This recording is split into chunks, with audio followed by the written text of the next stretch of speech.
Hello friends, வணக்கம் and welcome back to our channel. இன்றைக்கி நான் உங்களுக்கு ஒரு சூப்பரான ஒரு ரெசிபி தான் பண்ணி காட்ட போகிறேன். அது என்னென்னா பேசிக்காக கொழுக்கட்டை தான். பட் அதுவே வந்து நம்ம கலர்ஃபுல்லாக பண்ண போகிறோம். கிட்ஸ்க்கெல்லாம் ரொம்ப பிடிச்ச மாதிரி. ஸோ அதுக்கு ஃபர்ஸ்ட் ஸ்டெப் என்னென்னு பார்த்தீங்கன்னா 2 கப்ஸ் ஆஃப் வாட்டர் நல்லா கொதிக்கிற அளவுக்கு சூடு பண்ணி எடுத்துக்கணும். 1 கப் ஆஃப் ரைஸ் ஃப்ளார். இதுக்கு வந்து நான் என்ன யூஸ் பண்ணியிருக்கேன்னா கடையில் வாங்கின ரைஸ் ஃப்ளார் தான். இடியாப்ப மாவுன்னு சொல்லிட்டு கிடைக்கும். அந்த ரைஸ் ஃப்ளார் தான் இன்றைக்கி யூஸ் பண்ணியிருக்கேன். ஸோ டோட்டலாக இன்றைக்கி எனக்கு வந்து 1 கப் ஆஃப் ரைஸ் ஃப்ளாருக்கு 1.5 கப்பு தண்ணி தேவைப்பட்டுச்சு.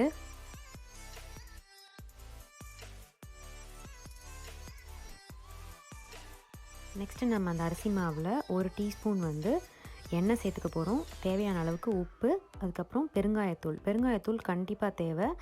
இப்போது இந்த தண்ணி கொதித்ததுக்கப்புறம் அதில் போட்டு கொஞ்சம் கொஞ்சமாக நம்ம பிசைஞ்சு எடுத்துக்கலாம்.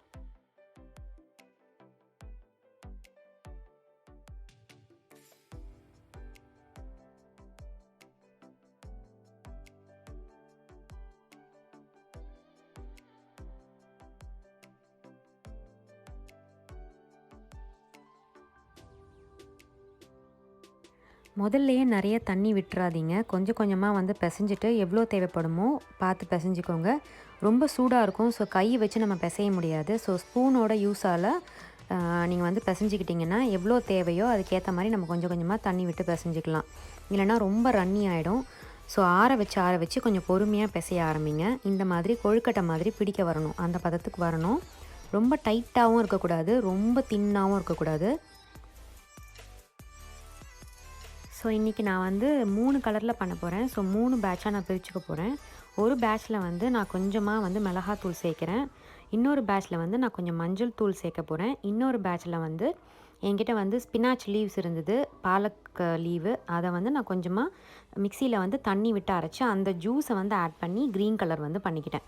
So 3 colour, orange, yellow and green. நீங்கள் வந்து ஷுவராக என்ன எடிபிள் கலர்ஸ் உங்ககிட்ட இருக்கோ, கேரட் ஜூஸ் வச்சு ஆரஞ்சு பண்ணிக்கலாம். பர்பிள் கலருக்கு பீட்ரூட் யூஸ் பண்ணிக்கலாம். க்ரீன் கலருக்கு நிறைய ஆப்ஷன் இருக்குது. புதினா யூஸ் பண்ணிக்கலாம், கற்பூரவள்ளி, துளசி இலைகள், எது வேணால் அந்த மாதிரி யூஸ் பண்ணிக்கலாம். ஸோ நீங்கள் வந்து நல்ல ஜீரகம் இல்லை வந்து ஓமம் அந்த மாதிரி பிடிக்குதுன்னா அதை நீங்கள் ஜூஸ் பண்ணி ப்ரௌன் கலர் மாதிரி கூட பண்ணிக்கலாம், க்ரே ஆர் ப்ரௌன். இது வந்து காஞ்சு போயிடக்கூடாது. காயறதுக்கு முன்னாடியே நீங்கள் வந்து பிசைஞ்சு எடுத்துக்கணும். அந்த வார்மான அந்த பதத்துலேயே வந்து ரவுண்ட் பண்ணி எடுத்துக்கணும். உங்களுக்கு இந்த ஷேப் வேணும்னா ரவுண்ட் பண்ணிக்கலாம், இல்லை வேறு ஏதாவது ஷேப், ஓவல் ஷேப் எது வேணால் பண்ணிக்கலாம். இப்போ எல்லாமே வந்து உருண்டை பண்ணி வச்சுக்கிட்டேன். நான் சைடில் வந்து இட்லி பாட்டும் வந்து தண்ணி விட்டு நல்லா கொதிக்கிற அளவுக்கு ரெடி பண்ணி வச்சுக்கிட்டேன். இப்போ இதை நான் வந்து இட்லி பிளேட்டுக்கு வந்து ட்ரான்ஸ்ஃபர் பண்ணிவிட்டு நான் வந்து ஒரு 10 மினிட்ஸ் போல் ஆவியில் வந்து வேக வச்சு எடுத்துக்க போகிறேன்.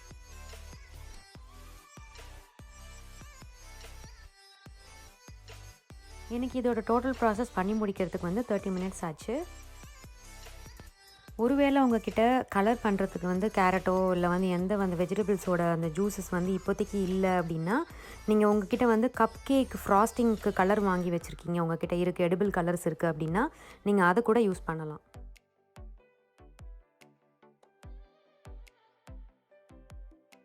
இது வந்து ஃபுல்லாக பார்த்தீங்கன்னா ஆவியில் வேக வச்சுருக்கு அப்படிங்கிறதுனால ஒரு சூப்பரான பிரேக்ஃபாஸ்ட் ரெசிபி.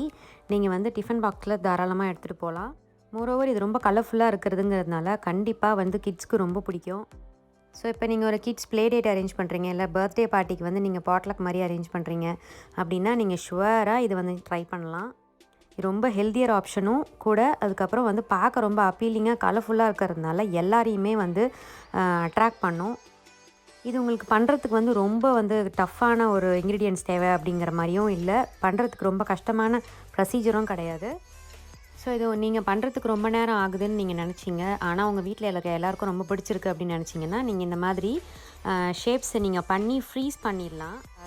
வேக வைக்காமல் நீங்கள் வந்து எப்போ வேணாலும் ஒரு 1/2 அன் ஹவர் பிஃபோர் வந்து எடுத்து பண்ணிவிட்டு அதுக்கப்புறம் நீங்கள் வேக வச்சு தாளித்து நீங்கள் வந்து எடுத்து சாப்பிடலாம். ஸோ இது வந்து சூப்பரான option for breakfast, lunch, evening tiffin கூட எடுத்துக்கலாம், இல்லை நைட் டின்னர் எப்போ வேணாலும் சாப்பிடலாம்.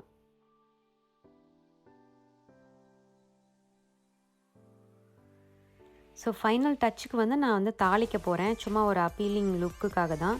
வேணும்னா நீங்கள் பண்ணலாம், இல்லை அப்படியே கூட நீங்கள் சாப்பிட்லாம். நான் கொஞ்சமாக எண்ணெய் விட்டு அதில் கடுகும் உளுந்தம் பருப்பும் மட்டும் வந்து போட்டிருக்கேன். சும்மா ஒரு 2 இலை வந்து கருவேப்பிலையும் புதினா வாசனைக்காக.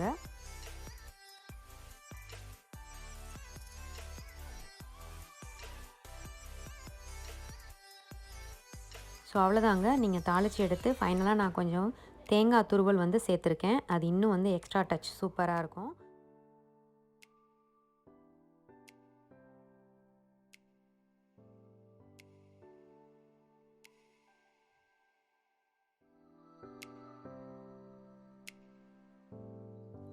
கண்டிப்பாக ட்ரை பாருங்கள். உங்களுக்கு ரொம்பவே பிடிக்கும். உங்கள் கிட்ஸ் வந்து ரொம்ப என்ஜாய் பண்ணி சாப்பிடுவாங்க. ஸோ உங்கள் கிட்ஸுக்கும் உங்கள் வீட்டில் இருக்க எல்லாருக்கும் பிடிச்சிருந்தது அப்படின்னா, ஹிட் அடிச்சுது அப்படின்னா, இந்த வீடியோவுக்கு ஒரு லைக் கொடுங்க. நம்ம சேனலுக்கு சப்ஸ்கிரைப் பண்ணுங்கள், ஷேர் பண்ணுங்கள் உங்கள் ஃப்ரெண்ட்ஸோடையும்.